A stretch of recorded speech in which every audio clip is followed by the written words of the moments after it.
그럼 배당 정책을 통한 법인 출구 전략 중 배당 정책 고도화라는 주제를 가지고 방송을 진행하도록 하겠습니다. 오늘은 실질적인 이제 배당 정책 중에 어떤 것들이 있고 기업에 맞는 여건에 활용 가능한 배당 정책은 어떤 게 있는지 한번 알아보도록 하겠습니다. 네네.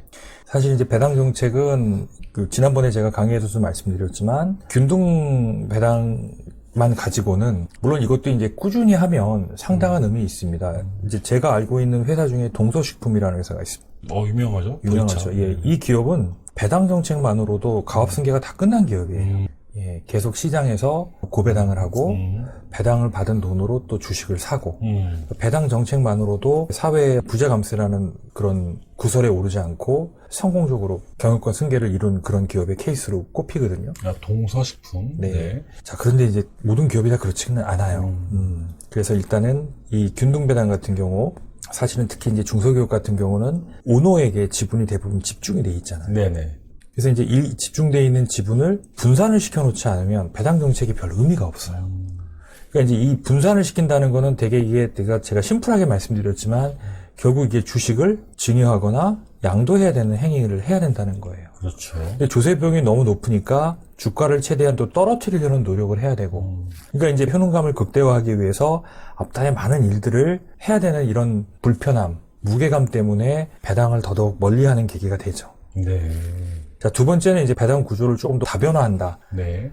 이 다변화라는 의미에는 이제 고도화라는 표현도 들어가고 있고요. 그러면 당연히 이제 사내유보금이 감소되고 순자산 가치가 하락하면 비상장 주식 가치도 하락한다. 그래서 배당할 때 소득세가 조금 는다라는 거에만 너무 의미를 두시면 안 돼요. 결국 이런 행위를 위해서 나중에 비상장 주식 가치가 하락하고 이걸로 인해서 가업 승계 비용이 줄어드는 그 효과까지 감안한다면 지금 조금 늘어나는 배당 소득세를 충분히 감당하고도 실익이 더 클 수 있다.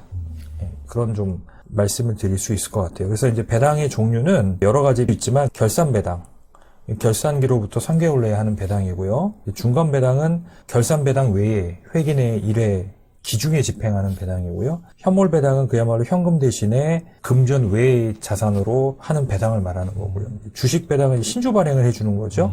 그다음에 초과 배당, 내 지분 외에 내가 포기한 것만큼을 다른 주주에게 배당해 주는 거. 감액 배당 같은 경우는 자본 준비금 중에서 이익 잉여금으로 전입된 준비금에 대해서 집행하는 배당입니다. 이런 배당들이 있다. 그래서 보통은 많은 기업들이 하는 게 결산 배당. 그렇죠. 한 단계 더 배당을 하는 기업들은 이제 중간 배당. 일부 기업들 중에는 이제 현물 배당도 합니다. 그리고 나름대로는 이제 경영권 이슈나 이런 것들이 중요한 기업은 주식 배당도 하기도 합니다. 그리고 초과 배당의 메리트가 많이 없어지긴 했지만 여전히 초과 배당은 매력적인 배당 방법이긴 해요. 그 다음에 이제 감액 배당이라고 해서 이제 투자의 제3자 배정, 제3자 배정을 통해서 유상증자를 했을 때 발생하는 자본 잉여금, 그 자본 잉여금을 활용해서 하는 배당은 일정액까지는 비과세 효과가 있기 때문에 많은 기업에게 적용되는 그런 배당은 아니지만 그런 요건에 놓여있는 기업에게는 나름대로 또 유의미한 배당 정책일 수 있습니다. 네. 자, 배당 정책의 중요성을 제가 한 8가지 정도로 한번 녹여봤으니까 너무 이거를 급여에 비해서 세금이 많지 않냐. 이런 관점에서만 보지 말고 이 세금을 바로 눈앞에 발생하는 세금이 아니라 이제 결국 나중에 법인의 출구까지 고려한 세금을 고려했을 때 이 배당 정책이 얼마나 유의미하냐. 그리고 세금만 놓고 배당을 보지 말자는 거예요. 기업이 세금만 줄인다고 굴러가는 게 아니잖아요. 투자도 받아야 되고 여러 가지 해야 될 경영 활동들이 굉장히 많습니다. 자, 그런 관점에서 8가지를 말씀하셨네요. 네, 한번 읽어볼까요? 예. 제목만 읽어보겠습니다. 투명 경영, 주주 친화 경영, 정부 정책, 자금 출처, 절세 경영, 미래 경영, 위험 분산, 상생 경영. 직원들 급여도 못 주고 배당하는 데 없잖아요. 그렇죠. 이자도 못 내면서 배당하는 데 없잖아요. 네. 거래처 물품 대금도 못 주면서 배당하는 데 없잖아요. 그러면 거래업체 대금 연체 안 하고 이자 연체 안 하고 세금 체납 안 하고 임금 체불 안 하면서 배당을 해준다 그러면 그거 자체가 투명 경영 아니겠습니까? 그렇죠. 네. 그렇죠? 그 다음에 주주가치 극대화라는 게 이제 중요한 주식회사의 가치니까 배당을 한다는 건 이제 주주에게 굉장히 이로운 경영을 한다는 의미로 해석이 될 수 있겠죠. 자, 그 다음에 이제 정부 정책에 부합한다. 왜냐하면 법인 사업자에게 법인세율이 낮은 이유는 절세가 아니다. 법인 사업자에게 그만큼 개인사업자가 납부할 세금을 국가가 유보해주는 정책이다. 그렇죠. 유보해주는 거죠. 그럼 국가는 그 돈을 어떻게 회수하냐? 배당받을 때 회수하는 거예요. 예, 그러니까 적극적인 배당 정책을 쓴다는 거는 그만큼 법인 입장에서는 법인 사업자에게 준 메리트를 안정적으로 회수해 오고 있다라는 거니까 배당을 많이 할수록 정부 정책에 부합한다라고 볼 수 있겠죠. 자금 출처가 부족한 경우에도 요긴하게 쓰일 수 있고요. 그렇죠. 그 다음에 지분 분산을 하면 누진과세 체계로 과세되는 소득들에 대해서는 그만큼 절세 효과를 누릴 수 있다는 거고요. 자, 그 다음에 이제 결국 장기적으로 지속적으로 배당을 하게 되면 결국은 자녀가 배당받은 자금으로 가업 주식을 매입할 수 있잖아요. 그래서 제가 이제 이거를 이제 미래경영이라는 표현을 썼고요. 자, 그 다음에 어쨌든 법인은 늘 리스크가 있습니다. 그래서 일정 부분 법인의 자산을 개인 명의로 이전해 놓으라는 거는 뭐 이거를 사유화하는 개념보다는 네. 혹시나 하는 법인의 리스크를 분산해 놓는다는 그런 의미가 있고요. 그 다음에 급여만 계속 올리게 되면 당연히 직원들하고의 급여에 대한 상대적인 격차에 따른 위화감 이런 게 생길 수 있지 않겠습니까? 이제 그런 부분도 배당을 통해서 좀 위화감을 해결하는 측면에서 이제 상생 경영에도 도움이 될 수 있다. 이런 측면을 좀 말씀드리고 싶고요. 배당소득세 절세 3원칙이 3원칙이 있습니다. 자, 이건 원칙만 말씀드릴게요. 자, 일단은 배당소득도 2천만 원이 넘어가면 종합소득 과세가 됩니다. 그러니까 무조건 무소득자거나 저소득자에게 충분한 배당을 하는 게 좋다. 충분한 배당을 하려면 그만큼 지분율이 확보가 돼야 되겠죠. 네. 그러니까 이렇게 충분한 지분율을 통해서 이런 효과를 누리기 위해서는 사전에 지분 분산을 해야 된다. 그렇겠죠. 예. 그러니까 이게 지금은 배당할 돈이 없어서 신경을 안 쓴다. 돈을 벌어서 배당해야지. 그때는 이미 주가가 올라 있어요. 그런 경우가 많죠. 예. 그래서 사업을 돈 벌려고 사업하는 거지 돈을 잃으려고 사업하는 사람은 없어요. 그러니까 번다는 가정하에 지분율을 미리 분산해 놓는 거는 굉장히 중요한 부분이에요. 두 번째는 적정 금액을 지속적으로 배당하는 게 좋다. 우리가 약은 그냥 그 약 한 번 먹어도 통증이 없어져요. 근데 우리가 이제 음식이나 운동은 한 번 했다고 몸이 갑자기 나아지고 그런 게 아니에요. 절대적으로 이제 지속성이 담보가 돼야 되잖아요. 그렇죠. 그러니까 배당도 그런 겁니다. 보수 정책이나 배당 정책은 일관성 있게 꾸준히 지속되는 게 되게 중요하다. 아까 보니까 1년에 100%와 10년간 외년 10%에서 거의 2배 차이 나네요. 그렇죠. 네. 네. 그러니까 이게 제가 아까 조조익선이라고 말씀드린 게 그런 겁니다. 일찍부터 꾸준히 지속을 하자. 네. 자, 세 번째는 소득은 가급적 귀속자가 많을수록 유리하죠. 그래서 한 명일 때와 10명일 때. 물론 이제 산술적으로 이게 10명까지 하고 싶어도 못하는 경우는 있을 수 있습니다. 예. 그래서 지분은 이제 분산하면 분산할수록 출구에 대한 부담이 덜 수 있다. 네네. 예. 그래서 이 3원칙을 지키면 실제 배당은 굉장히 훌륭한 출구 솔루션이 될 수 있습니다. 자, 그래서 고도화 방안 1단계는 이제 균등 배당이다. 근데 지분율 격차가 클 경우에는 실익이 적기 때문에 사전 지분 분산을 잘 해야 된다라는 점을 말씀드리고 싶고요. 네. 자, 이제 차등 배당은 누군가 포기하잖아요. 그렇죠. 근데 그 포기한 배당액을 특수관계에 있는 주주가 그만큼 추가 배당을 가게 될 경우에는 증여세를 과세하겠다 이렇게 바뀌었잖아요. 네.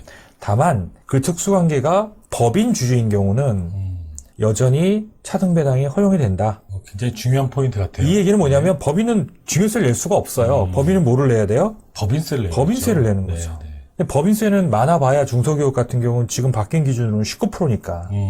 그리고 여기 주민세 포함해도 한 20%니까. 이게 유리한 거죠. 그렇죠.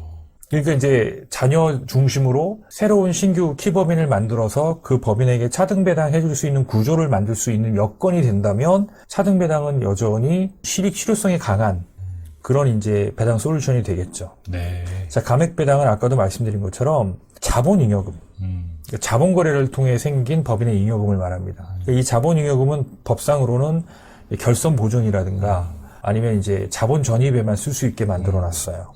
근데 그러니까 이건 무슨 얘기냐? 주식회사라는 그런 법적 체제를 유지하기 위해서 최소한의 자본 충실화를 위해서 어느 요까지만 있으면 되는 거예요. 너무 많으면 필요 없잖아요. 많은 돈은 차라리 그냥 더 기업 가치 제고를 위해서 쓰는 게 낫잖아요. 네. 그 기준이 1.5배예요. 네. 그러니까 자본금의 1.5배까지는 혹시 자본금이 잠식이 될 수도 있으니 그때를 위해서 쓰되 1.5배 넘어가는 돈이 있으면 그건 잉여금으로 다시 잉여금으로 대체해서 배당을 해줘라. 네. 다만 이건 주주가 넣은 돈을 주주가 다시 가져가는 거니까 일정 금액까지는 배당 소득세가 없다. 그래서 보통 이제 뭐 비과세 배당 뭐 이런 표현을 쓰기도 하죠. 그랬었죠. 네. 네. 근데 이번에 좀 세법이 바뀌어가지고 바뀐 내용은 뒤에서 말씀드리겠습니다. 네. 자, 현물 배당은 말씀드린 것처럼 금전 외의 재산으로 배당할 수 있다. 네. 대부분 법인들이 오너보험 같은 경우 계약자 변경을 해서 계속 유지를 하고 싶다. 근데 이 계약의 주체가 본인이 아니라 자녀가 됐을 때 훨씬 이 보험의 가치가 커질 수 있죠. 대표적인 게 이제 뭐 보장성 보험 아니겠습니까? 부모가 내서 받는 보험금은 다 상속 자산이에요. 자녀가 계약자고 자녀가 낸 돈으로 불입한 거는 상속 자산에 포함이 안 되죠. 이게 상속 자산에 포함되면 10억을 받아도 실제 보험금은 얼마다? 세율이 50%라면 보험금은 5억밖에 안 되는 거예요. 네. 자녀가 계약자에 대해서 10억을 받게 되면 이건 10억이 되는 거겠죠. 그러니까 부모가 법인이 불입한 보험을 일정 기간 후에 자녀가 배당을 통해서 현물 배당으로 소유권을 이전해 가면 그건 자녀가 넣은 거잖아요. 그것도 굉장히 좋은 절세 플랜이죠. 그렇죠. 네. 근데 계속 이렇게 가다 보면 이제 법인의 돈이 되는 거죠. 예를 들어서 10억을 받았어요. 근데 법인세 2억 냈다면 실제 보험금은 얼마예요? 8억인 거죠. 네. 근데 이렇게 해서 이제 보험을 배당으로 현물 배당을 하고 나면 물론 배당할 때 소득세가 나오겠지만 온전히 10억을 상속인이 보험금을 받는다면 그 재무적 편익이 훨씬 클 수 있겠죠. 네. 자, 배당과 급여 인생 절세 효과 분석했다. 여기서 보시면 이 파란색이 이제 급여입니다. 그러니까 현재 급여가 1억 5천이고 네. 단기 순이익이 5억인 법인이 있어요. 기본 가정에. 네. 그런데 내가 이제 1,000만 원 올리고 급여를 2,000만 원, 3,000만 원 이렇게 계속 인상하는 겁니다. 급여를 인상할 때는 얼마만큼 공제가 되고 배당으로 받아갈 때는 얼마만큼 조세 비용이 지출되는지를 비교를 해본 거예요. 네. 자, 급여 같은 경우는 38.4%가 나갑니다. 근데 배당 같은 경우는 15.4%죠. 그래서 요 노란, 요 초록색이 이제 배당이고, 파란색이 급여예요. 그러니까 소득세 측면만 보면 뭐가 유리하죠? 배당이 유리하죠. 적어도 1억 5천까지 급여를 올리는 것보다 배당금으로 지급하는 게 뭐가 유리하다? 배당이 유리하다. 개인적으로는. 자, 그런데 급여는 무슨 처리를 하죠? 비용 처리를 하죠. 그렇죠. 배당은 비용 처리라는 개념이 성립이 안 되죠. 그렇죠.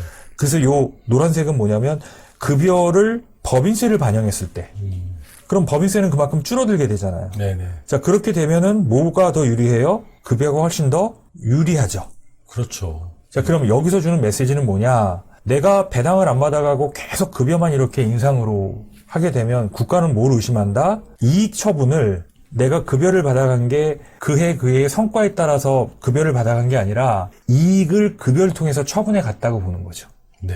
그래서 이거 조심하라 이런 말씀을 드리는 겁니다. 자, 오늘은 배당 정책에 대한 고도화에 대한 개념들, 뭐 배당에 대한 세부적인 내용들도 살펴봤고요.